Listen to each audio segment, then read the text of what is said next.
আচ্ছা, আমি একটু ডিফারেন্ট একটা প্রশ্ন করতে যাচ্ছি। সেটা হচ্ছে যে আপনার লাইফের যে একটা ট্রাজেডি মেডিকেলে আসার পরে, সেটা আসলে একটা রাজনৈতিক সম্পৃক্ততা থেকে বা সেই সম্পৃক্ততার একটা অজুহাত দিয়ে আপনাকে টর্চার করার মাধ্যমে একটা ব্রেক শুরু হইলো, এবং আলটিমেটলি আপনি সেটা হয়তো 7, 8, 10 বছর পরে এসে ওভারকাম করে আবার মেডিকেল জার্নিটা শুরু করলেন, আলটিমেটলি ডাক্তার হলেন।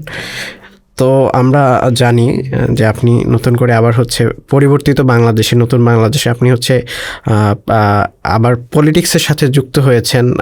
সেটা হচ্ছে এনসিপির ন্যাশনাল হেলথ অ্যালায়েন্সের সম্ভবত আপনি যুক্ত আছেন।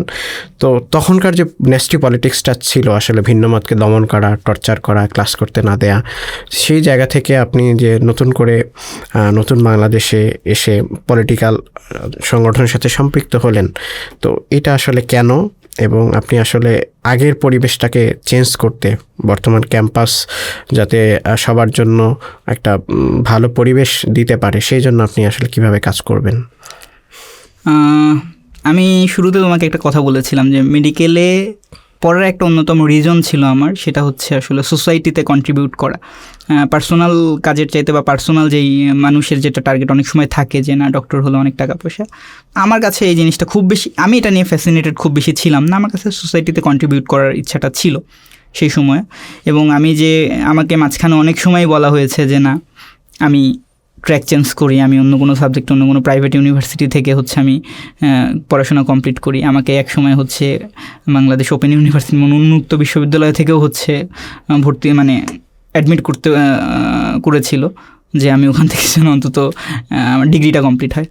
কিন্তু আমি ডিটারমাইন্ড ছিলাম যে না, আমি নামের আগে যেই ডাক্তার লাগানোর যে জায়গাটা, সেটা হয়তো আমি লাগাবো, এবং সোসাইটিতে যে কন্ট্রিবিউশন করার জায়গাটা, সেটা আমি চেষ্টা করবো আমার জায়গা থেকে।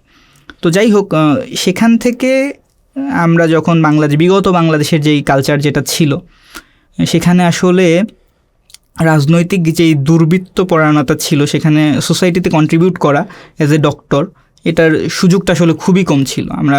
তুমি যেহেতু হচ্ছে গভর্নমেন্ট সার্ভিস আছো, এটা তোমার খুবই ভালো করে জানা যে কতটুকু খারাপ জায়গা এই হেলথ সেক্টর স্পেশালি।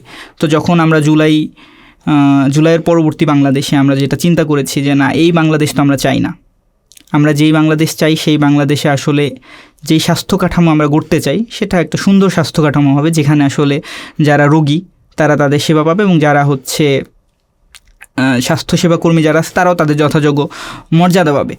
ডক্টর যারা তারা তাদের মর্যাদা পাবে, যারা নার্স তারা তাদের মর্যাদা পাবে। কিন্তু যেটা কিন্তু আগে ছিল না। তো সেই স্বপ্ন থেকে আসলে আমরা যেহেতু এনসিপি, যেটা অর্থাৎ এনসিপি তো ছিল না, যেটা হয় জুলাইয়ের পরে জাতীয় নাগরিক কমিটি, সেখান থেকে আসলে যে আমরা একটা নতুন কিছু করতে চাই, যেহেতু জুলাই আমাদের কন্ট্রিবিউশন ছিল, আমরা আমাদের জায়গা থেকে কাজ করার চেষ্টা করেছি, তাদের সাথে আমরা একসাথে কানেক্টেড হই। এবং হেলথের সাথে আসলে খুব বেশি মানুষ কানেক্টেড ছিল না হেলথ নিয়ে আসলে, তা যারা ছিল সেখান থেকে আমরা চেষ্টা করি একটা নতুন কিছু তৈরি করার জন্য, যে বাংলাদেশে আসলে স্বাস্থ্য ব্যবস্থা কীরকমভাবে আমরা পরবর্তী দেখতে চাই। সেখান থেকেই আসলে আস্তে আস্তে আমরা এই এনসিপির, যেটাকে এনসিপির বলা যাবে না, এনসিপি সমর্থিত আমরা একটা স্বাস্থ্য পেশাজীবী সংগঠন করার চেষ্টা করেছি, যেটা হচ্ছে ন্যাশনাল হেলথ অ্যালায়েন্স। আমরা চেষ্টা করবো এটার মাধ্যমে একটা সুন্দর স্বাস্থ্য কাঠামো যাতে আমরা সবার সামনে